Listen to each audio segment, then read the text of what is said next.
And hello, friends, and welcome to another episode of Chapters here on Armstrong Cable. Chapters is the television show that profiles local authors, editors, and publishers in our community. I'm Elliot Parker, and it's great to have you with us.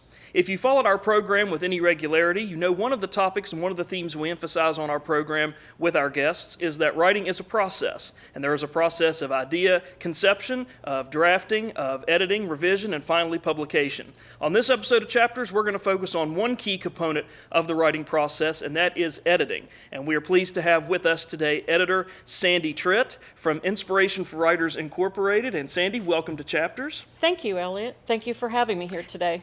Sandy is the founder and the CEO of Inspiration for Writers, and she's the author of Everything I Know and also the Inspiration for Writers Tips and Techniques workbook. She's writing a 7-book family saga series right now titled Gamble Hill. Her short stories have appeared in Gambit, Mountain Echoes, Confluence, The Northwestern, and Mountain Voices. She's taught creative writing for the Jackson County Board of Education and has given fiction workshops at Appalachian Writers Conference in Tennessee, at the Alabama Writers Conclave, at the West Virginia Writers Conference, at Marietta College in Ohio, and others. She lives in West Virginia currently with her husband Butch and her youngest daughter Stacy. Her oldest daughter Roxanne is married, and she also has another daughter, Pam, who she and her husband are attorneys living in Parkersburg. Stacy also is currently in Morgantown as well when she's not spending time with Sandy and Butch. So, Sandy, we're delighted to have you here to talk about the critical process of editing. But before we get to that, I wanted to ask you, you have a really unique personal story for how you got involved in writing and in book editing. Can you tell us a little bit about where you started and how you made the transition to this? Well, Elliot, I've always wanted to be a writer. Since the time I was 11 years old, I wrote my first novel, and it's something that's always been very passionate for me. It's been something that, not a choice, but one of those things you have to do it. But somehow or other, I ended up being a computer programmer instead, I guess because that pays the bills a little bit better than writing does. And so I became a computer programmer, systems analyst, and at first I loved the job, but after a while I became very frustrated with it, burnout, and I just wanted more than anything to be able to write and make a living at writing. But how do you do that? So all I did was I prayed and prayed and prayed, and eventually I injured my leg. I ended up going on sick leave, went out of my sick leave for the company, and so then I'm stuck with no income coming in, nothing else. And so a good friend of mine who was a writer stopped by to visit me one day, and I was telling her all my woes, and she said, "You know, you should start your own editing company." And my first reaction was, I can't do that. How would I do that? And then she reminded me that, I'd done a lot of editing for those in our writers group, and I had actually considered it before, but this was before the internet, and so we were talking about a lot of money in order to pay for the advertising and so forth. And I thought, maybe I can try it. It wouldn't hurt to try. So I started a website. And I got a book on HTML, and I created the web pages from my computer knowledge background, and so I used that to help me create my first web page. And at that time, there were only 3 other companies who were editing companies and that were on the internet, so we became number 4, and that was 17 years ago. So we've never looked back. So 17 years and still going strong. 17 years ago, and now we have 13 members in our group. We're all over, we have, most of us are in the United States, but we're spread out. We have a lady in Canada, and we have a fantastic writer and artist in South Africa, and the rest of us are here somewhere in the States. That's great. Fantastic. Thank you. And we're certainly going to talk more about your company, Inspiration of Writers, here in just a little bit. I wanted to ask you, though, when we think about editors, what does an editor do for a writer, regardless if the writer is a beginning writer, middle stage writer, or an advanced writer? What does the editor do, and can the editor do for a writer? The first thing everyone thinks an editor does is correct grammar, punctuation, spelling, word choice. Those are the big four, and that is what we do. But that's about 5% of what we do. Because most of the time, what we're looking at more than just spelling or grammar is how does the book flow? Where is our beginning? Where's our middle? Where's our end? Do we have a nice little, what we call the writer's arc or the plot arch? our characters, are they full-blown, well-rounded characters, or do they lie flat and need CPR to get them alive? What about our setting? Do we know where we are, when we are? Do we have the right combination of dialogue and action with exposition, with background stories? And number one, of course, is when we read this book, do we really want to continue reading? And if we don't, then we have a big problem. And that's the main thing an editor does, is make a book you want to read. So when you think about setting that up and setting those parameters and informing that writer that these are the situations, not just the spelling and the grammar, but here's the plot arc problems, here is the readership problems, maybe the organizational problems. How do you start that conversation with a writer? I know every editor, I'm sure, is different, and I know you have a unique way of doing that because you helped me quite a bit with my first novel, Breakdown at Clear River. But how do you start that conversation when you sit down and say, okay, here are the issues that need addressed? What's the first thing you do in terms of reaching out to the writer, and how does that conversation go? It usually starts by the writer contacting us, usually via email, but sometimes by phone calls, by, however, a lot of times I meet writers in person at writers' conferences or workshops, and, we go on from there.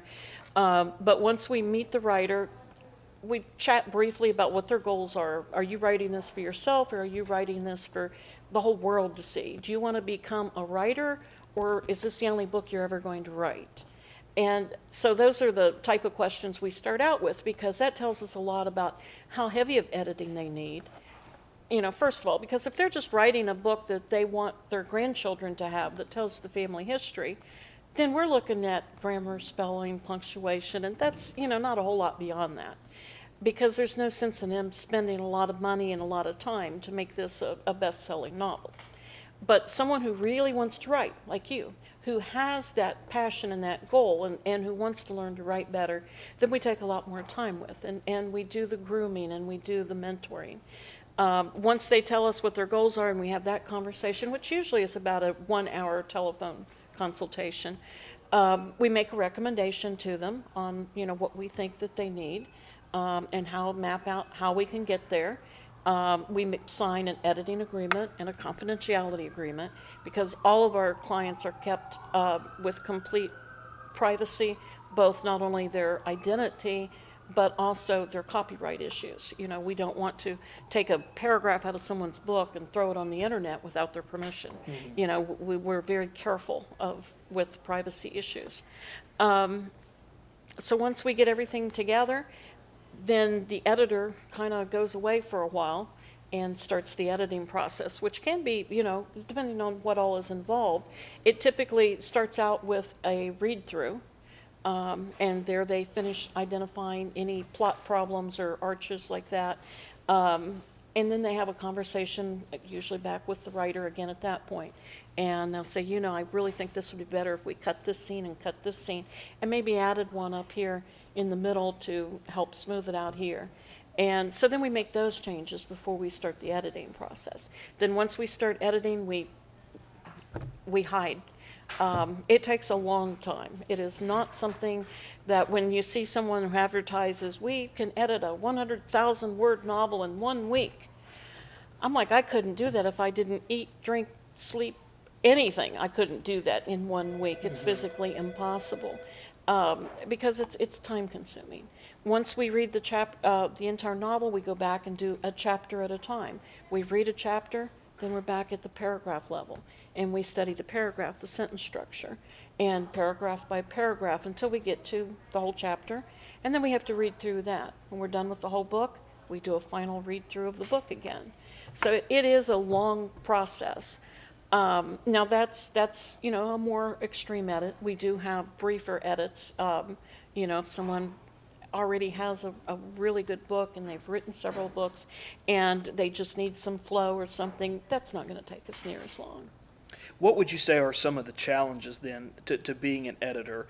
You mentioned time being a huge factor, and I imagine that in our society and in the culture in which we live, everybody wants everything done yesterday. So, right. And you mentioned time was a challenge. But what other challenges do you see from your perspective in terms of being an editor? I don't know. It's great. I get to work from home. When I first got into the business, my children were in school. So I got to basically be a stay-at-home mom with them. I didn't get a lot of work done when they were out of school, but, I still had about 6 hours a day there that I could work on my writing and editing and nothing else. I can't think of too many downsides to that. There's challenges to everything, but I wake up in the morning and I cannot wait to get to my computer, and I cannot wait to get my day started. And at the end of the day, I'm like reluctant to leave it. It's still a joy after 17 years.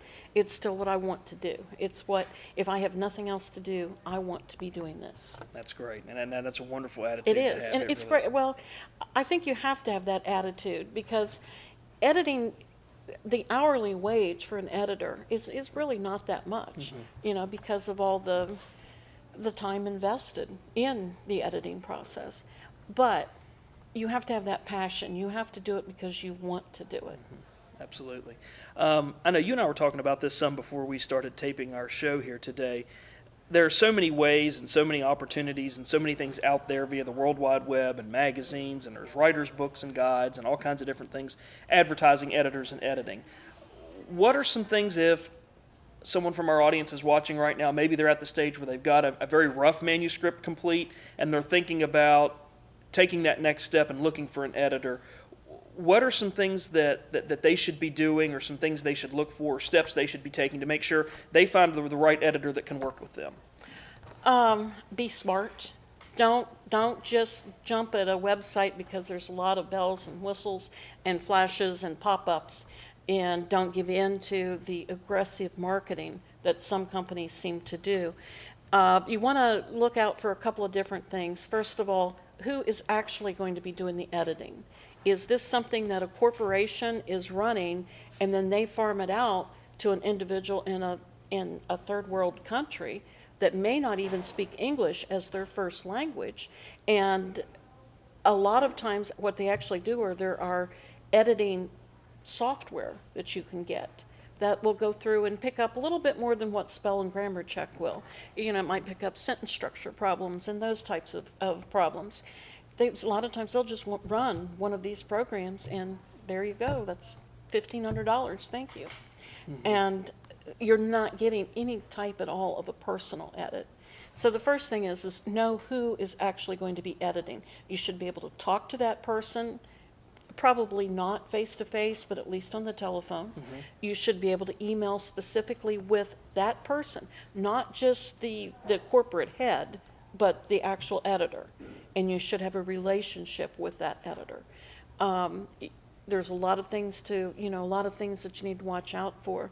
Like I said, watch out for the large corporate type places that will actually put your work up for bid. They may have 200 editors who work for them that live all throughout the world. But what they do is when your manuscript comes up, they send out a little note to all 200 of these editors, and they say, okay, we have a 50,000 word autobiography, give me your bid. And the lowest bidder, which may be a penny a page, gets the job. And that's the type of work that you're getting. So you're not getting individual attention, and you can be very, it may be a cheaper option to start with, but you're throwing your money away. So doing your homework, just like if you're doing Absolutely. anything, just like you're buying a Absolutely. car, buying a house, having remodeling work done, or Check something. references. Check references, yeah. Check references. A legitimate business probably cannot list client names in full on their website, simply because of privacy and copyright issues. However, they can do that one-on-one with permission from that person of all. We have a list of clients who say, hey, anytime you need a reference, just give me a call. And so we have those types of references we can use. So you check your references. You scan. You do Google searches, both on the editor's name and on the company name. Look for someone who's active in the writing community. They should have books published. They should have acknowledgments in other people's books. They should give writing workshops. They should, just be active in the writing community. Excellent, very good, and that's very good advice for anybody that is thinking about looking for an editor. I wanted to ask you a little bit about your company, Inspiration for Writers, and we'll talk a little bit about some of the editing and other services that you provide, but you mentioned that at the beginning of our show how you sort of got into editing.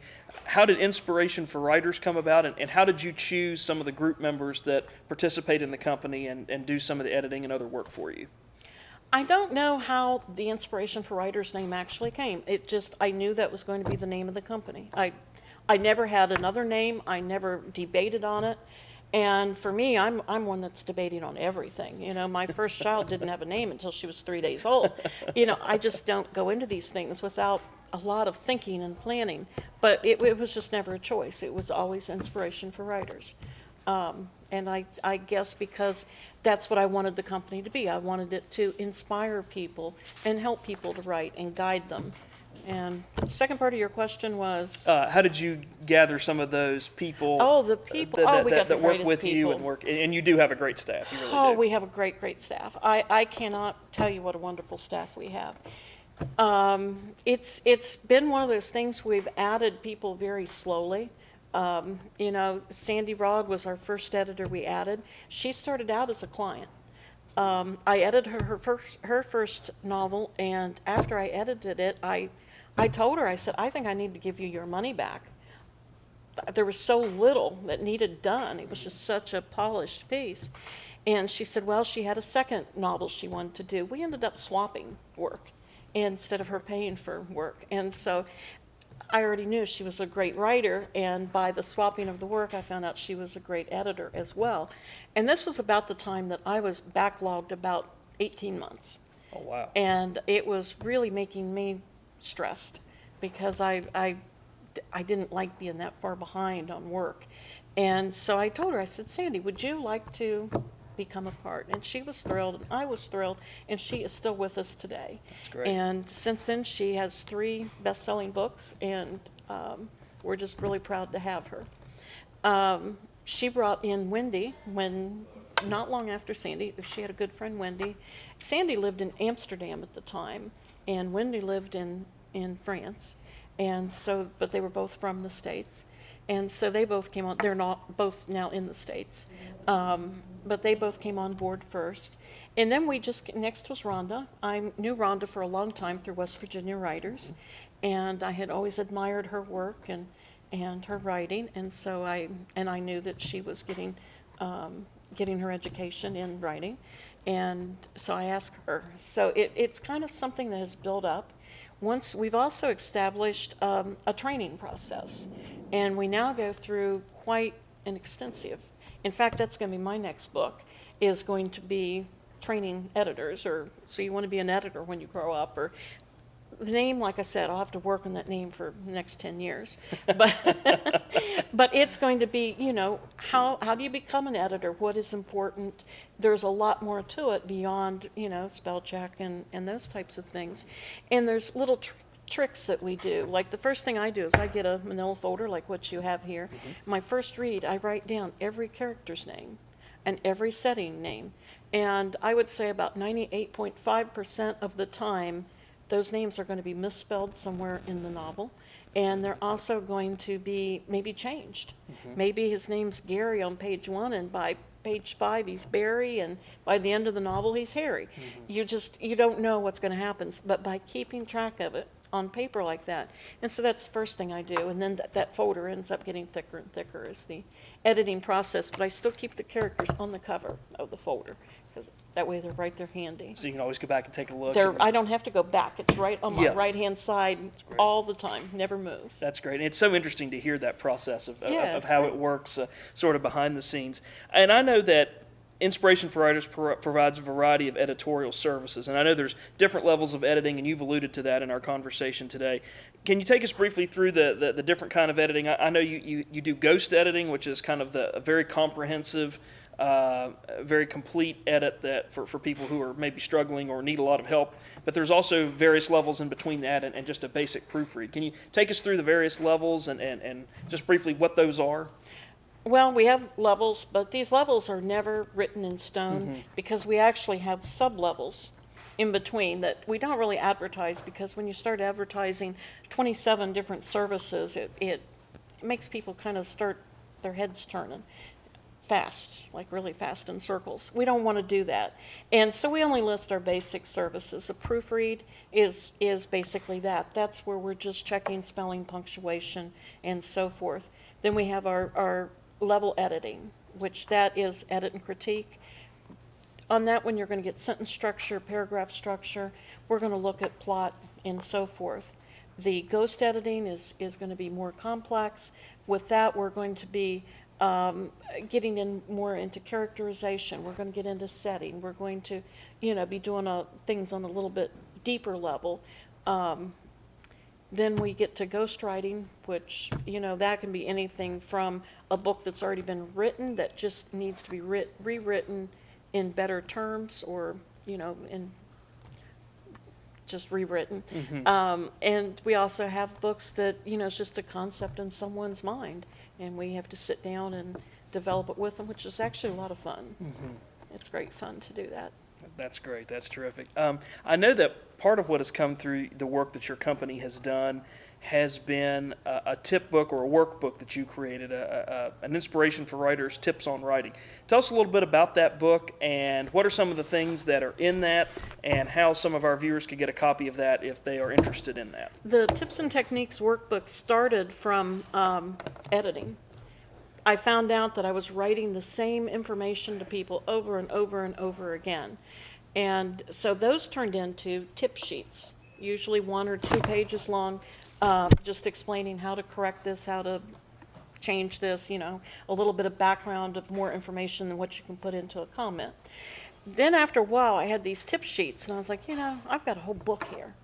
And so I got a whole book here. So I began organizing them into the different sections. And I think the one section that we have that is unique is our worksheets. And we have 6 worksheets, and we're actually going to be adding some more worksheets to the workbook soon. Actually, this one only has 5 in it yet, but we've got the one on memoir out. We've also got a scene summary. But our worksheets are something that a writer can use to help them plan a novel, to help them keep track of characters, like the character trait chart. It gives them a way to create one of these for each character. What is their greatest fear? Who do they look up to? Questions that if you can answer about a character, you're going to know them on a different level.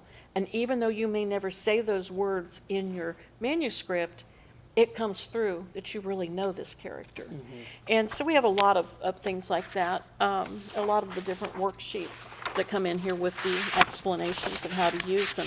And they're all at the top. We list the manuscript name, and then these can be paged so that you can actually 3-hole punch them and put them in a binder and have them all organized.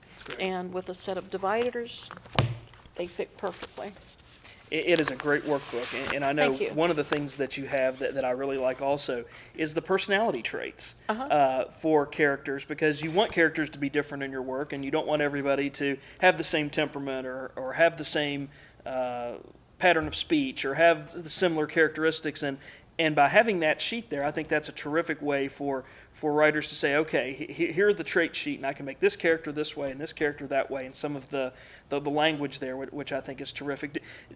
Do you, when you do your editing, and I know you mentioned that on the front cover you list the characters and the setting, are there common problems that you almost always see in everything that you edit? I mean, is there always at least a character problem when you're editing, or a setting problem when you're editing, or does it just depend on the topic and the writer? Are there certain sore thumbs that always seem to pop up no matter what you're editing or who the writer is? Yes and no. Okay. Everyone is different, and you can't say that every book's going to have a problem with emotion, or every book's going to have a problem with dialogue. The number one thing we see is people who tell the story instead of acting it out with dialogue and action. Number 2 thing we see is people who have a bad combination of dialogue. They may have 4 straight pages of dialogue. Or if they have anything else, it'll be simply dialogue tags. He said, she said. I always challenge people, get rid of all the dialogue tags. You don't need them. Instead, use action. What is this character doing? Is he standing with his hand on his hip? Is he twiddling with his ear? Is he taking his glasses off? Tell us something about the character so we get to know the character better. This is also a great way to squeeze in character description. She stared into his beautiful blue eyes, whatever the case may be.